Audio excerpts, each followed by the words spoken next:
Passa rasgando na reta, Ayrton Senna, 6 voltas completadas. Aí ele tenta fazer falar mais alto o seu motor Renault em relação ao motor Ford.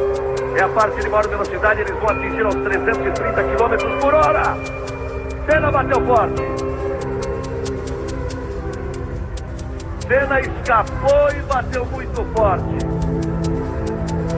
Ele vinha em primeiro, escapou e bateu muito forte. Ayrton Senna, a batida muito forte.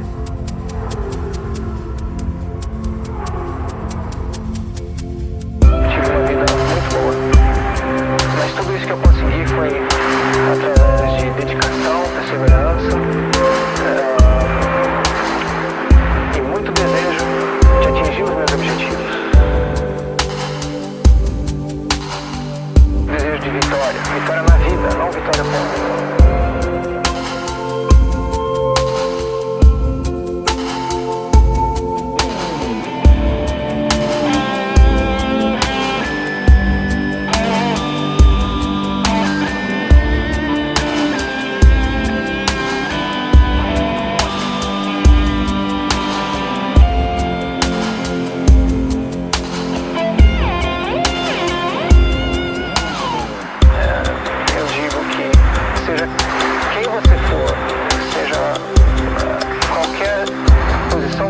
Tenha na vida, um nível altíssimo ou mais baixo, social.